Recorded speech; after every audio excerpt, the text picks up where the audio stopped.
সালাত এটা আমাদের একটি মূল স্তম্ভ, তাই না? আমরা সবাই জানি। এবং এই সালাতটা আমাদের প্রত্যেককেই আদায় করতে হয়। এবং কোরআনে কতবার সালাতের নির্দেশনাটা আসছে কেউ বলতে পারবেন? 182 বার। 82 বার, শুধু 82। 82 বার। কোরআনে 82 বার আসছে। যে 182 বার। 182 বার। আসলে শুধু 82। শুধু 82 বার। আপনি 82 বার, শুধু 82 বার। তাহলে কোরআনে সালাতের ব্যাপারে 82 বার আসছেন। এবং এই সালাত আদায় করা, নামাজ পড়াটার বিষয়ে রাসূল সাল্লাল্লাহু আলাইহি ওয়াসাল্লাম উম্মতকে কি নির্দেশনা দিয়েছেন সালাত পড়ার ব্যাপারে? তার একটা নির্দেশনাটা কি কি ছিল? কেউ কি বলতে পারবেন তার নির্দেশনাটা কি সালাত আদায়ের ব্যাপারে? রাসূল সাল্লাল্লাহু আলাইহি সাল্লামের কথা ছিল, যদি আপনি সমুদ্রের মাঝখানে হাবুডুবু খাইতে থাকেন, ওই সময় যদি নামাজের ওয়াক্ত হয় তখনও নামাজ আদায় করতে হবে। মানে আপনি চমৎকার কথা বলছেন। এটা হচ্ছে সালাত আদায়ের গুরুত্ব। কিন্তু সালাত কিন্তু আমরা জানি ইহুদিরাও পড়ে, খ্রিস্টানরাও কিন্তু সালাত পড়ে। তো রাসূল সাল্লাল্লাহু আলাইহি ওয়াসাল্লাম পদ্ধতিগতভাবে কি বলছেন আপনি? মূলত প্রশ্নটা ভালো মানে সালাত আদায় করার জন্য কি নির্দেশনা দিয়েছিলেন তোমরা সালাত আদায়ের বিষয়ে?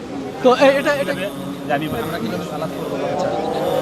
এটা আপনি তো আমারই লোক, আপনি বলতে পারবেন এটা? সাল্লু কামা রাআইতুমুনি উসাল্লি। মানে এটার বাংলাটা বলেন। তুমি আমি যেভাবে সালাত আদায় করেছি তোমরা সেম একইভাবে সালাত আদায় করো। আমরা দুনিয়ার জীবনে যদি আমরা কারেন্সির কথা বলি, আপনাকে যদি আমি এখন 1000 টাকা দেই যে আপনি পাবেন, আপনি 1000 টাকা একটু ঘষা মাজা দিবেন, যে দেখবেন না আমি নামাজ টামাজ পড়ি, আপনি দেখবেন ওইটা ঠিক কিনা দেখতে চাবেন। কারণ আমাদের এই 1000 টাকা দিয়ে সর্বোচ্চ কী করতে পারি, আমরা হয়তো রেস্টুরেন্টে গিয়ে 2 বন্ধু মিলে খাইতে পারি। কিন্তু এই ক্ষতিটা যে জাল হইলে তো আমরা ধরে ফেলবে, পুলিশে ধরে ফেলবে, বা এটা আমার চলবে না। ঠিক আমলের ক্ষেত্রে যেহেতু রাসূল সাল্লাল্লাহু আলাইহি ওয়াসাল্লাম বলছেন যে তোমরা সেইভাবে সালাত আদায় করো যেভাবে আমাকে দেখছো, তাহলে তো আমি হয়তো গবেষণা হবে না, কিন্তু আমার হুজুরের কাছ থেকে জেনে নিতে পারবো যে রাসূল সাল্লাল্লাহু আলাইহি ওয়াসাল্লাম কীভাবে সালাত আদায় করছে, আপনি আমাকে একটু শিখিয়ে দেন বা প্রমাণ দেন। কারণ আমি জমির দলিল বুঝি না, কিন্তু আমি যখন একটা ঢাকা শহরে একটা ফ্ল্যাট বা জমি কিনতে যাব, তখন কিন্তু আমি একজনে বললেই হবে না। একজনে যদি বলে ভাই চেক করা, আমি তার কাছে বুঝে নেই, দেখি দুনিয়ার জীবনে। কিন্তু এই আমল দিয়ে তো আমি জান্নাতে যাব। কারণ কোরআনে বলা হয়েছে জাহান্নামীদেরকে জিজ্ঞেস করা হবে তোমরা কেন জাহান্নামে আসতা, তখন বলবে আমরা সালাত আদায় করতাম না।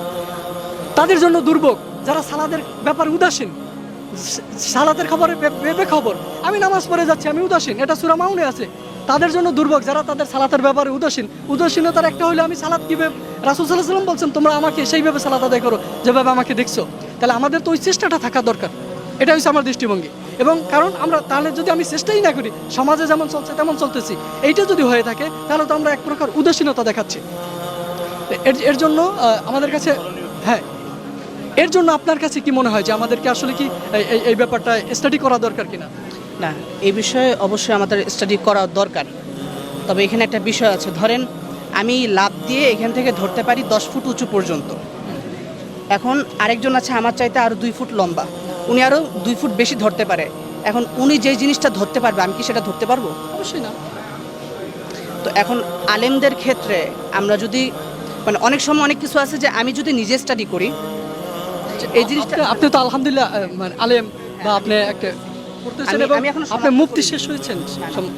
আমি আলেম দ্বিতীয় বর্ষে পড়ি। আচ্ছা আচ্ছা, আলেম দ্বিতীয়। আমি এখনো পড়তেছি, জানতেছি। কারণ আমার পরিধিটা কতটুকু, আমার পরিধি হচ্ছে আমি 8 ফুট 10 ফুট পর্যন্ত ধরতে পারবো। কিন্তু একজন যদি মানে মুহাদ্দিস হয়, মুফাসসির হয়, হ্যাঁ, তাদের মতো একজন ব্যক্তি কিন্তু তারা 12 ফুট পর্যন্ত ধরতে পারবে। তো এই মুহূর্তে সাজেশন হচ্ছে এটাই যে একজন আলেমকে ফলো করা গ্রহণযোগ্য। আর এই গ্রহণযোগ্যতা আমরা বাছাই করব কিভাবে? রাসূল সাল্লাল্লাহু আলাইহি সাল্লাম এই হাদিসে বলে গিয়েছেন যে আল উলামা ওয়ারাসাতুল আম্বিয়া। তো ওলামাগণ নবীগণের ওয়ারিশ।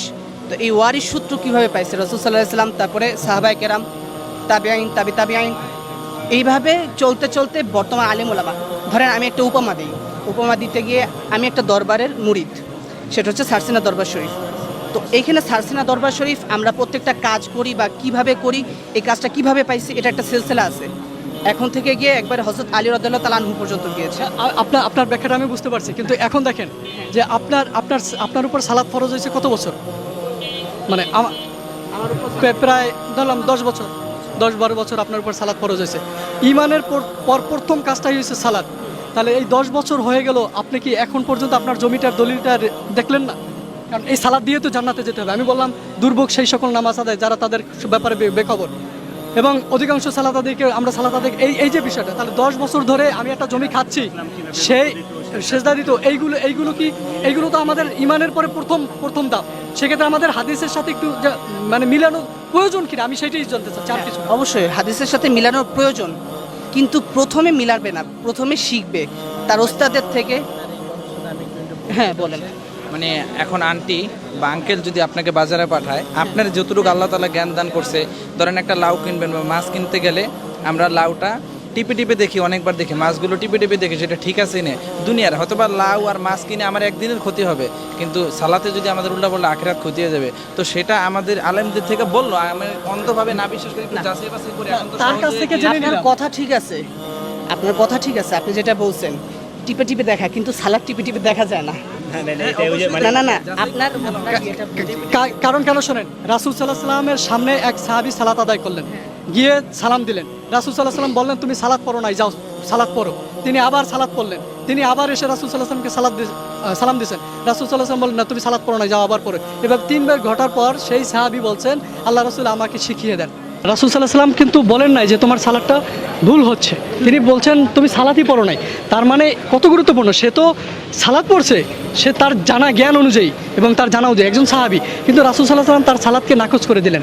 তাহলে এত ঝুঁকির ক্ষেত্রে, যেমন আমি একটা জমি কিনলাম ঢাকা শহরে একটা ফ্ল্যাট, সেই ফ্ল্যাটটা কিনলাম, আমি থাকতেছি, আমার তো এতটুকু শির হইতে হবে, 7 বছর পর কেউ এসে বললো না তোমার দাগের সাথে মেলে নাই, চলে যাও। তাহলে তো আমাদেরকে এই বিষয়গুলো দেখতে হয় দুনিয়ার সম্পদের ক্ষেত্রে। সালাত তো ইমানের পরবর্তী সম্পদ। তাহলে সেই ক্ষেত্রে এই ইমানটা আমাদের জ্ঞান অনুযায়ী আমরা যদি সত্যটা খুঁজতে যাই বা শিখতে যাই, যদি আমাদের ভুল হয় তবু ক্ষমা করে দেবে, যদি আমাদের উদ্দেশ্য থাকে সত্য খোঁজা, তাই না? এবং একটা হাদিস আছে যে আমাদের উদ্দেশ্য হবে সত্যটাকে খোঁজা বা সত্য জিনিসটা জানা, এরপরও যদি ভুল হয় আল্লাহ ক্ষমা করবেন, কিন্তু আমাদের উদ্দেশ্য চলো সত্য দিকে যাও। কিন্তু আমরা চেষ্টা করছি কিনা বা জানার জন্য করে এইটার গুরুত্ব আছে কিনা, দর্শকদের সেই বিষয়ে কি বলবেন, যে তারা আসলে এই বিষয়ে বই পড়বে কিনা, তাই না?